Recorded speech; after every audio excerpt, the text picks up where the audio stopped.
What is going on, guys? It's Everett here, and in this video we're going to talk about something that's really common but most of the time overlooked, and that's your shoulders, your shoulder mobility in the squat. So I see a lot of people that, yes, need to focus on hip mobility. The squat is a lower body movement, but their shoulders actually end up causing the hip problems. Or if they get their hips set up right, hips become more mobile, then their shoulders hold them back and they just endlessly try to get more mobile hips, and it's their shoulders.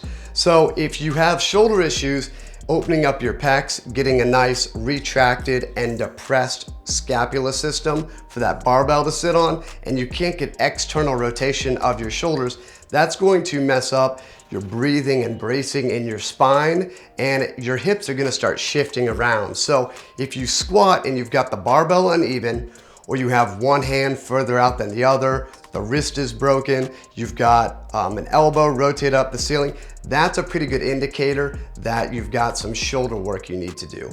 And when you squat, if once again you get underneath the barbell and you really have to open up your ribs and extend the spine, that's not stable, and you'll end up in that position. Your hips will shift around, you'll have a hiked hip in the squat, or you'll have like one hip go lower than the other when you squat. So pretty simple test. Take a video of yourself squatting without a barbell, maybe a goblet squat with a kettlebell, couple reps, shoot it from the front, the rear, and the side, and then do a squat with maybe a PVC pipe or a broomstick or an empty barbell, and try to look at the differences, all right? So no hip shifting with like a really heavy kettlebell, and then you use a broomstick which weighs nothing, and your hips start shifting around or they're uneven.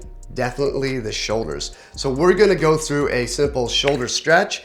As always, stretches are easy to cheat. So we're gonna make sure we load up and try to get external rotation to carry over specifically for the squat and the barbell back squat. And then again, we just don't like stretching and getting loose. You're not loose when you lift your PR, right? So we're gonna go over some strengthening exercises to create better mobility. So let's hop into it. All right, so the stretch we're gonna do is perfect to do in a doorway, and I know you've seen it before. It looks like this classic pec stretch. So again, we're going for external rotation, which means you will get some pec stretch going on. But once again, we want to load up with a lot of intent. It pays to know stretching technique, just like there's a deadlift and a squatting technique. So we want to emulate the position we're going to be in when we squat. So most of the time when people do this stretch, I see this. I see a shoulder hiked way up like this.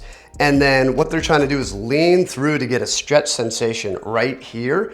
And they also, again, they break at the spine like this. They get a lot of extension in their spine. This is not how I squat. All right, so what I want to do is, first off, again, make sure my ribs are down. I'm doing this kneeling, which I don't prefer, but this squat rack isn't tall enough to get my hand on it. So I'm gonna squeeze my back glute. If you're standing, again, just make sure your hips are right underneath your ribs and we're stacked up like we're about to get a big breath in, diaphragmatic breath, and we're about to squat. So from here, you might have to start out like facing, if you're doing this on a corner of a wall or the doorway, facing this rack. Now, we wanna keep the shoulder down and neutral. So we're actively pulling it down, and then we're going to rotate the hand up. So typically, again, shoulder goes up and elbow drops. So we want to pull that shoulder down. You should feel your lat and your shoulder blade, again, depressing, and then elbow is typically in line or slightly above the shoulder. Now, when you do that, some of you might not be able to get your elbow on the wall or the doorway. That's completely fine, all right? Because that's what we're going for. If you can get in this really stacked up position, like again, you're about to put 300-400 pounds on your back, depending on how strong you are, and you can rotate way up here like this, you probably don't have shoulder issues. So if you can get to 90 degrees to get the elbow on the wall, that's totally fine. In that case, what you can do is have a buddy, or you can just try to do it yourself and pin like a yoga block right here, or you can just use, nothing and have your elbow off the wall, all right? So in this position, what we then want to do is to create external rotation of the shoulder, we move the body. Because the shoulder, we can't move the arm anymore. We've hit our end range, so now we're going to increase the stretch with the body. And again, standing, we just bend the hips. I'm just going to tip the torso forward. So what you don't want to do is lose that rib position. We just went over. So we got set up to isolate that shoulder and get the spine out of the equation. But now when we start to lean forward, a lot of people just bend at their spine like that. So nope, it's gonna be a very small pushing the hips back, letting the chest come forward, and that will increase the external rotation and the stretch there, all right? So I typically have to, get my hands on people's shoulder blades and rotate their body to really cue them upright. That's one-on-one with clients. I don't know who you are. We're not close to each other, obviously. So you will have to hunt around here and try to find the stretch. So find a stretch sensation, but make sure you're not compensating. Make sure you're not breaking at the ribs. The shoulder isn't hiking up. The elbow isn't dropping, okay? Something else you can focus on is your actual shoulder blade. So sometimes I actually get people set up in the squat position so we get retraction and depression of the shoulder blades. Then we drop the elbows straight back and we rotate the arm up. So that's a good way to find that position as well, because a final compensation you'll see is the actual shoulder blade itself kind of sliding to the sides of the ribs like this. And that's gonna help put that elbow on the wall.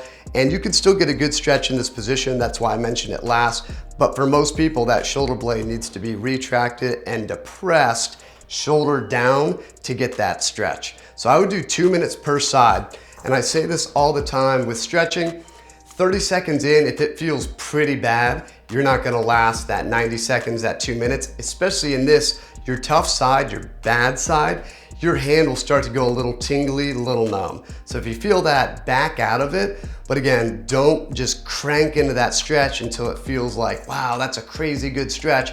You're not gonna hold that past 30 seconds, okay? If it feels all right at about a minute, then again, we're looking at rotating away from the object we're stretching on and then further pushing the hips back and chest forward to increase the external rotation.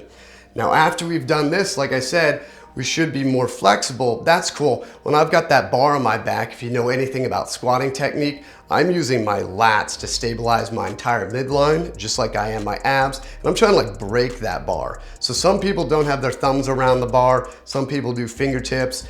Those are usually very experienced lifters that can create that midline tension. Most people have to squeeze the bar to get all of this stuff tight, okay? To get everything tight, they can't isolate that well like a professional powerlifter or bodybuilder. So to increase the mobility, the strength in that new position, we're going to do our pails and our rails from the FRS system. Pails meaning an isometric with the tissues that are getting long, rails meaning an isometric with the tissues that are short. So we would do our 2 minute stretch here. And again, this is why you want to ease into this stretch, because now what we're going to do is we're going to push the elbow and the hand into the object using the pecs, and we're going to slightly bias more pressure in the hand to get that rotation, okay? So what I'm going to do is get some air in my stomach, I'm going to push in, and then with the hand a little bit extra, just like 10% effort. So it's almost like a pec deck fly, all right? But there's no movement. Then we're gonna go to 20% of my effort. 20%, I always say, is not 100, all right? So this should still be light. Go to 30%, 40%, and then get to 50%. That entire process should take about 10 to 15 seconds of nice, easy ramping. We've got tension everywhere. We're using all of our muscles, and then we're gonna hold that top 50% for 10 seconds. After that, we're not going to move. We're relaxing, and I'm gonna try to increase that stretch. Stretch a little more, 10 seconds, 30 seconds, a minute.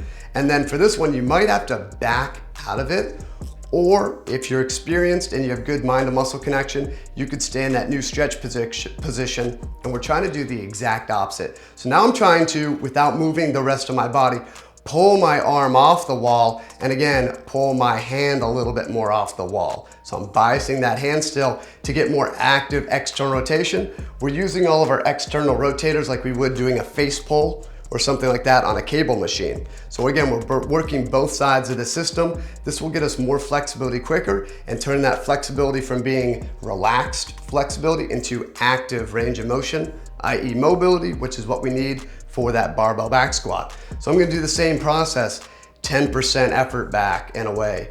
20, 30, 40, 50, I'm using all my muscles to make sure I'm not starting to cheat with the rest of my body to get off that wall. That's not the point.